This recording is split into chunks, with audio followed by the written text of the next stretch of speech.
चलो देख लीजिए।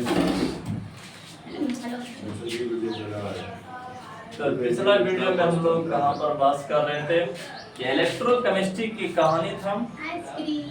देखिए चलो आज का टॉपिक गैल्वेनिक सेल है। ध्यान दो। अरे मोबाइल बंद करो। देखिए गैल्वेनिक सेल के बारे में आज हम लोग जानना है। गैल्वेनिक सेल,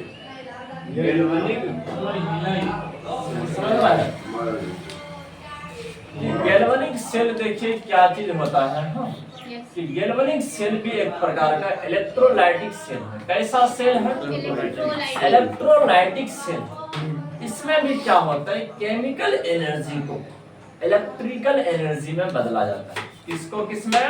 केमिकल एनर्जी को इलेक्ट्रिकल एनर्जी में बदला जाता है। बिल्कुल याद रखना है। देख लीजिए सबसे पहला वाला बात कि अगर कोई भी एनर्जी अगर क्या कहते हैं इलेक्ट्रिकल वर्क में बदल रहा है तो वो गिब्स एनर्जी होता है। क्या होता है? Gibbs energy. क्योंकि तुम लोग को हम याद करो 11th क्लास में पढ़ाते थे गिब्स एनर्जी क्या है? स्टोर एनर्जी है जो कि किसी भी वर्क के रूप में प्रकट होता है। इस जगह पर हम एग्जांपल भी दिए थे। आजकल के जमाने में कोई इंसान मोटा रहे तो उसको गलत मत समझो। उसके पास गिब्स एनर्जी स्टोर है। जब दुनिया में कहसाली आएगा तो वो बंदा मुस्कुराता हुआ दिखाई देगा क्योंकि उस टाइम उसका जो स्टोर एनर्जी है वही यूज होगा ना रे। देख जैसे क्या कहते रमजान के टाइम में जब फास्टिंग करते हो तो हर पतला पतला इंसान रोता हुआ दिखाई देता है, लेकिन मोटा इंसान स्माइलिंग करता है कि आज पता चल रहा है किसका एनर्जी स्टोर है। तो बात ऐसे ही होता है। तो ये गिब्स एनर्जी स्टोर एनर्जी होता है। हाँ बिल्कुल याद रखना है। किसी भी इलेक्ट्रोलाइटिक सेल में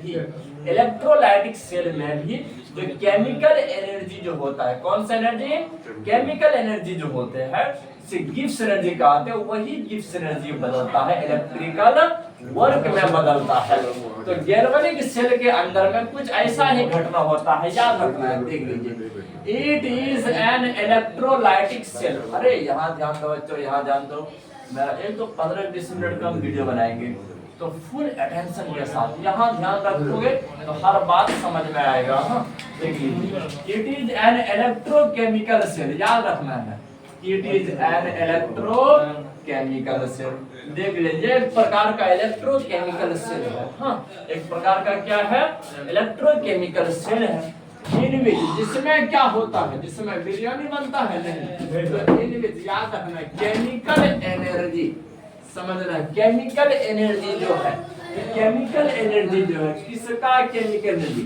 उसके अंदर में जो रेडॉक्स रिएक्शन हो रहा है बैटरी के अंदर में या कोई भी इलेक्ट्रोलाइटिक सेल के अंदर में जो केमिकल क्या कहते हैं रेडॉक्स रिएक्शन होता है, स्पॉन्टेनियस रेडॉक्स रिएक्शन जो हो रहा है, मतलब कि अपने आप जो रेडॉक्स रिएक्शन हो रहा है उस रेडॉक्स रिएक्शन के दौरान जो एनर्जी निकलता है, उस रेडॉक्स रिएक्शन के दौरान जो एनर्जी निकलता है उसी एनर्जी को इस सेल में बदला जाता है कि किस फॉर्म में? इलेक्ट्रिकल फॉर्म में। किस फॉर्म में बदला जाता है?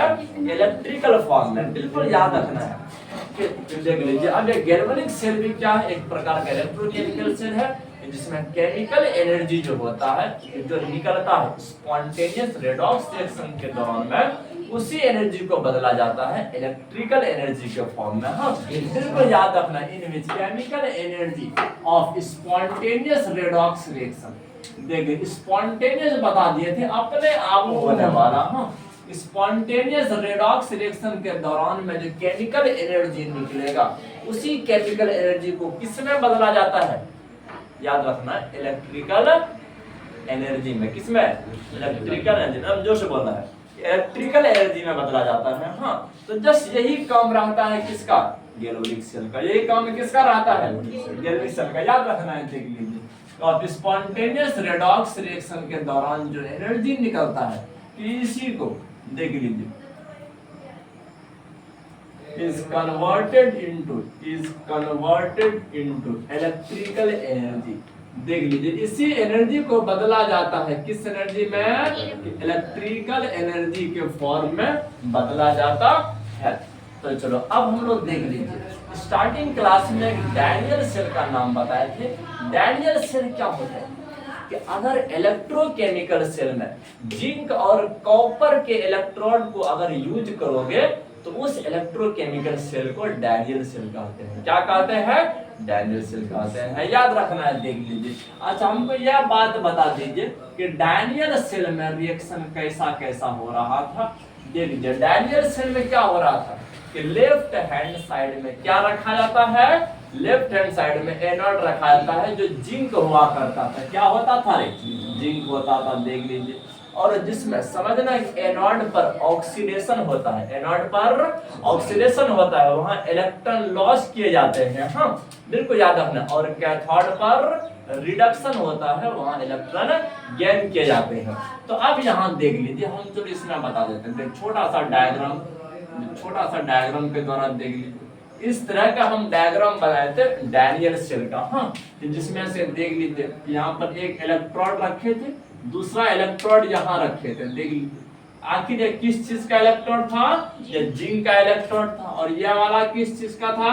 ये कॉपर का था। हाँ, अगर किसी भी इलेक्ट्रोकेमिकल सेल में याद रखना है, अगर जिंक और कॉपर का इलेक्ट्रोड अगर यूज करोगे तो इस सेल को कहते हैं डैनियल सेल कहते हैं। क्या कहते हैं? डैनियल सेल कहते हैं। और इसके आयन को बैलेंस करने के लिए इन दोनों सॉल्यूशन में जो आयन और अनबैलेंस हो जाए उसको बैलेंस करने के लिए हम लोग एक ब्रिज का यूज करते थे, जिसको कहते हैं सॉल्ट ब्रिज। इसको क्या कहते हैं? सॉल्ट ब्रिज कहते हैं, जिसको हम लोग सॉल्ट ब्रिज कहते हैं। इस तरह का हम डैनियल सेल बना रहे थे। तो चलो अब यहाँ देखना, ये जो जिंक वाला जो है हमेशा याद रखना है, जो एनोड के जगह पर जिंक इलेक्ट्रोड यूज करोगे और दूसरा कैथोड के जगह पर कॉपर यूज करोगे, तब इस सेल को हम लोग बोलेंगे डैनियल सेल बोलेंगे। तो ये जिंक आपका एनोड के रूप में काम करता है और कॉपर कैथोड के रूप में काम करता है। याद रखना है डैनियल सेल में। हाँ, अब यहाँ पर बता दीजिए, आखिर यहाँ ऑक्सीडेशन हो रहा है। ऑक्सीडेशन का मतलब लॉस ऑफ इलेक्ट्रॉन का लॉस करना। हाँ, देख लीजिए। और इस कैथोड पर जो रिडक्शन का मतलब गेन ऑफ इलेक्ट्रॉन को गेन करना, मतलब यहाँ पर इस इलेक्ट्रोड पर इलेक्ट्रॉन लॉस किए जाते हैं। मतलब यहाँ रिएक्शन कुछ ऐसा होता है। देख लीजिए, जिंक इलेक्ट्रॉन लॉस करके क्या बना लेते हैं? जिंक 2+ बना लेते हैं। तो समझना, इसी घटना को कहते हैं ऑक्सीडेशन कहते हैं, जो एनोड पर होता है। हाँ, देख लीजिए। और कैथोड पर देख लीजिए गेन ऑफ इलेक्ट्रॉन होता है, मतलब यहाँ पर इलेक्ट्रॉन को गेन किए जाते हैं, यहाँ पर इलेक्ट्रॉन को गेन किए जाते हैं। हाँ, तो समझना है बात, देख लीजिए। हाँ, तो इस एनोड पर देख लीजिए आपका जिंक है और कैथोड पर समझना कॉपर 2+ आयन है। तो देख लीजिए कॉपर 2+ आयन, मतलब कि अगर जिंक इलेक्ट्रॉन लॉस करते हैं तो ये किसका फॉर्मेशन करेंगे? जिंक 2+ आयन का फॉर्मेशन करते हैं।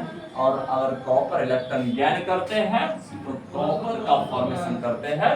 तो ये आपका स्पॉन्टेनियस रेडॉक्स रिएक्शन है। हाँ, ये आपका क्या है? Spontaneous redox reaction. बिल्कुल याद रखना। और इस दौरान जो एनर्जी इसमें रिलीज करेंगे उसी एनर्जी को बदला जाएगा इलेक्ट्रिकल एनर्जी में। किसमें? इलेक्ट्रिकल एनर्जी में।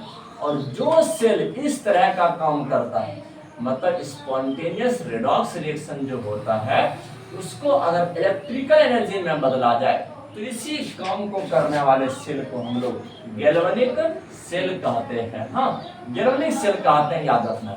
देखिए, अब इसमें जो रिएक्शन देख रहे हो, ये रिएक्शन 2 रिएक्शन से मिलकर बना है।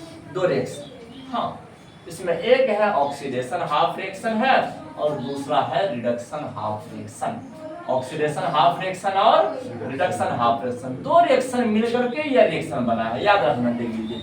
एक को कहते हैं ऑक्सीडेशन हाफ रिएक्शन। बोलोगे सर ऑक्सीडेशन हाफ रिएक्शन किसे कहते हैं? ऑक्सीडेशन हाफ रिएक्शन किसे कहते हैं? बोलोगे सर यही प्रॉब्लम तो हम लोग के दिमाग में सवाल रहता है। जानते हो, जिस हाफ रिएक्शन कहते हैं कि या तो ऑक्सीडेशन या तो रिडक्शन वाले रिएक्शन को कहते हैं हाफ रिएक्शन। हाँ, लेकिन बोलोगे सर क्या ये पॉसिबल है? नहीं, ये पॉसिबल नहीं है। जहां भी रिएक्शन होता है तो रेडॉक्स रिएक्शन ही होता है। क्या होता है? Redox reaction. अगर किसी भी रिएक्शन में अगर तुम देखो इस एलिमेंट में ऑक्सीडेशन हो रहा है तो समझ लेना किसी और एलिमेंट में रिडक्शन भी होता होगा, रिडक्शन भी होता। अगर किसी रिएक्शन में देख लो सर इसमें रिडक्शन हो रहा है तो हाँ तो समझ लें किसी और स्पीशीज में किसी और एलिमेंट में क्या होता होगा, ऑक्सीडेशन भी होता होगा। हाँ तो हमेशा रिएक्शन क्या होता है, रेडॉक्स रिएक्शन होता है। तो देख लीजिए कि अगर यहाँ पर हम दो रिएक्शन दो टुकड़ा में डिवाइड कर दिए, इसीलिए प्रत्येक टुकड़ा को क्या बात बताए, हाफ रिएक्शन। हाँ देख लीजिए कि जिस कंटेनर में ऑक्सीडेशन हो रहा है उसे बोलेंगे ऑक्सीडेशन हाफ रिएक्शन। जैसे कि इसमें हो रहा है, इसमें कौन सा घटना हो रहा है, देख लीजिए जिंक क्या कर रहा है, देख लीजिए जिंक क्या कर रहा है, दो इलेक्ट्रॉन को रिलीज कर रहा है। तो इलेक्ट्रॉन को रिलीज करना ही क्या कहलाता है, ऑक्सीडेशन। क्या कहलाता है, ऑक्सीडेशन कहलाता है। बात को समझना है। देखिए और दूसरा बोलोगे सर तब रिडक्शन हाफ रिएक्शन किसे बोलेंगे, तो रिडक्शन हाफ रिएक्शन किसे बोलेंगे, टेंशन नहीं लेना है, देख लीजिए टेंशन नहीं लेना है। देख लीजिए अब रिडक्शन हाफ रिएक्शन, कि रिडक्शन हाफ रिएक्शन कि जिसमें रिडक्शन होगा, रिडक्शन कहाँ हो रहा था, उधर कैथोड पर रिडक्शन हो रहा था, उस कॉपर इलेक्ट्रॉन में रिडक्शन हो रहा था। तो रिडक्शन का मतलब इलेक्ट्रॉन को गेन करना, इलेक्ट्रॉन को गेन करना, समझना है बात को। देखिए अगर इलेक्ट्रॉन गेन करेंगे तो क्या बन जाएंगे, कॉपर। क्या बन जाएंगे, मतलब कि यह वाला इलेक्ट्रॉन को लॉस करते हैं, इधर भेजते इलेक्ट्रॉन को जाइए जाइए जाइए जाइए। इसके बारे में जानते हो बच्चों कि आखिर मिठाई दूसरे को कौन देता है, अरे जो हलवाई रहता है जिसके पास ढेर सारा मिठाई रहे, है ना रे, बात ऐसे होता है। अगर ये इलेक्ट्रॉन को लॉस करके भगा रहे उधर, इलेक्ट्रॉन रोता हुआ उधर जा रहा है। देखिए एरो से चलो करंट को दिखाएंगे, देख लीजिए कि अगर ये इलेक्ट्रॉन उधर जाता हुआ दिखाई दे रहा है, उधर जा रहे इलेक्ट्रॉन, मतलब इस पर क्या होगा, इलेक्ट्रॉन की मात्रा ज्यादा होगा, इलेक्ट्रॉन की मात्रा क्या होगा, ज्यादा होगा। हमेशा याद रखना है कि एनोड पर नेगेटिव चार्ज होता है। क्या होता है, नेगेटिव चार्ज होता है। एनोड पर क्या होता है, नेगेटिव चार्ज होता है। बोलोगे सर नेगेटिव चार्ज क्यों हो गया, अरे जानते हो अभी के टाइम में किसी का दिल टूटता है बच्चों, कैसे टूटता है, कभी सोचा, उसके जिंदगी से कोई छोड़कर भाग, आपका करीबी मित्र निकल गया तो आपका दिल क्या हो जाएगा, टूट जाएगा अंदर। आखिर इस पर नेगेटिव चार्ज कैसे आया बच्चों, उदासी कैसे, अरे नेगेटिव को उदासी कहते हैं अंदर, और पॉजिटिव को खुशी कहते हैं, जानते हो कि नहीं, पॉजिटिव को खुशी कहते हैं।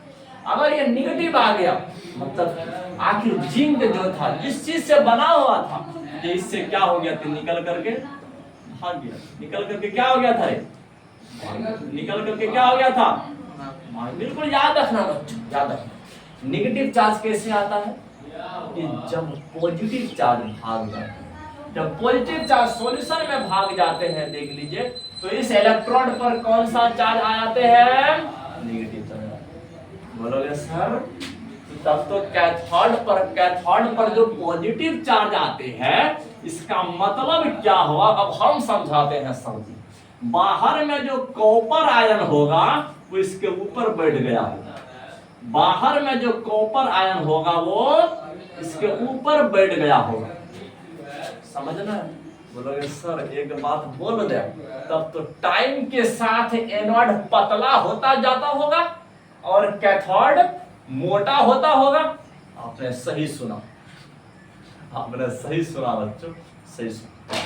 तो समझना है कि टाइम के साथ एनोड का थिकनेस क्या होता है, पतला होता है, और कैथोड का थिकनेस क्या होता है, मोटा होता है। क्योंकि कैथोड पर बाहर से जाकर बैठते हैं और एनोड पर अंदर से भागते हैं, समझ में आ रहा है कि अंदर से भागते हैं। हाँ और कोई भी इम्प्योर मेटल रहे, मतलब उसमें कोई और मेटल मिला हुआ रहे, तुम सोच रहे हो सब गदड़ी सब निकल जाए और जानते शुद्ध शुद्ध बचे, तो तुमको गदड़ी को भगाना है ना, भगाना वाला काम जब भी करोगे तो उसका एनोड बनाओगे। क्या बनाओगे, एनोड बनाओगे। क्योंकि एनोड पर क्या होता है, भागता है, भागता है। अगर तुम कैथोड बना दोगे ना, किसी इम्प्योर मेटल को कैथोड बना दोगे, ऊपर भी और गर्मी बढ़ जाएगा, तो खाक लोगे। इसलिए बहुत सारे एलिमेंट को जो प्यूरिफाई किया जाता है इसी इलेक्ट्रोकेमिकल प्रोसेस के द्वारा। याद रखना है बच्चों, याद रखना। देख लीजिए यहाँ पर समझना, रिडक्शन हाफ शेल में क्या होता है, इलेक्ट्रॉन जो गेन कर रहा है, ऐसे कभी भ्रम में नहीं जाना कि सर इलेक्ट्रॉन लॉस वाटर में कर रहा है, नहीं बच्चों, इसका मेटालिक वायर कनेक्शन है ऊपर से, है ना रे। आखिर उधर ना इलेक्ट्रॉन भगाएंगे, और जानते हो इलेक्ट्रॉन के अपोजिट डायरेक्शन को किसका दिशा कहते हैं, करंट का दिशा कहते हैं। हमेशा याद रखना है, जब तक जिंदा रहो तो यही बात बोलना है कि करंट कैथोड से एनोड की ओर जाते हैं।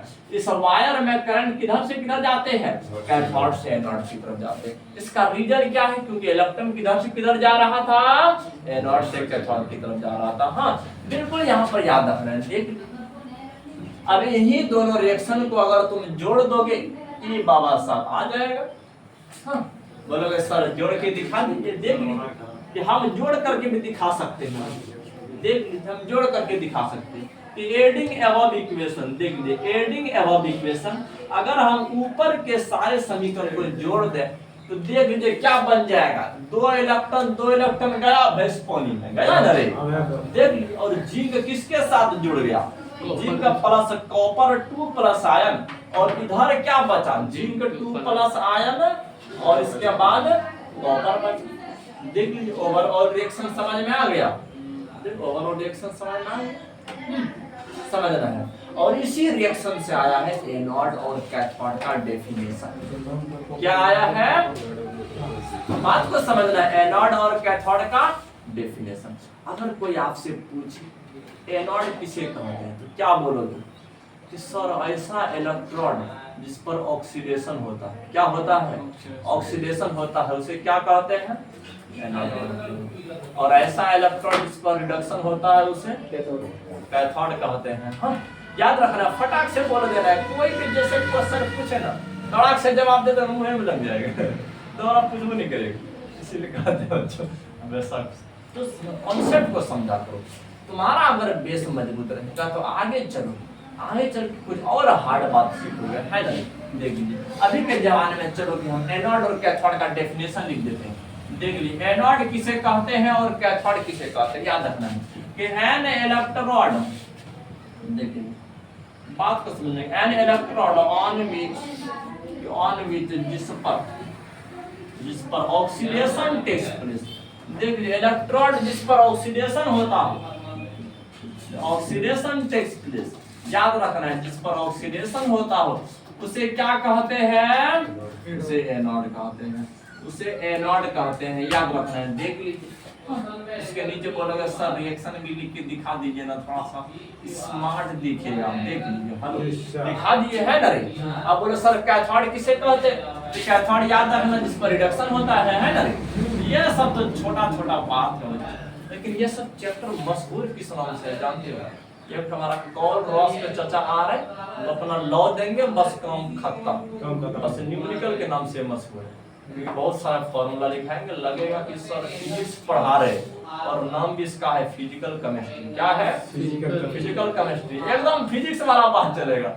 ऐसे नहीं न्यूमेरिकल जैसा एकदम बच्चे क्या कहते हैं, कितना ये मैप बना, कितना वोल्टेज बना, कितना कंसंट्रेशन है, लगेगा कि कैलकुलेशन कर रहे। हाँ तो याद रखना है। देख लीजिए अब कैथोड क्या बोलोगे, एन इलेक्ट्रोड, समझना है एन इलेक्ट्रोड। देख लीजिए ऑन विच जिस पर क्या होता है, इस पर बिरयानी बनना नहीं बच्चों, on which reduction takes place, याद रखना है जिस पर रिडक्शन होता है, जिस पर रिडक्शन होता है। देख लो जिस इलेक्ट्रोड पर रिडक्शन होता हो उसी को क्या कहते हैं, उसी को कैथोड कहते हैं, इज कॉल्ड कैथोड। याद रखना उसी को कैथोड कहते। बोलोगे सर रिएक्शन भी लिख दीजिए ना, थोड़ा स्टैंडर्ड दिखता है, टेंशन नहीं बच्चों, दो इलेक्ट्रॉन को फटाक से जोड़ देना है। देख लीजिए अगर जोड़ना नहीं आया कैलकुलेटर का यूज करोगे, देखिए तो बराबर देख लीजिए क्या हो जाएगा। तो हाँ, समझना इसको कहते हैं। अब थोड़ा सा पोटेंशियल के ऊपर बहस कर लेते हैं, हाँ देखिए तब इसके बाद समझ में आएगा।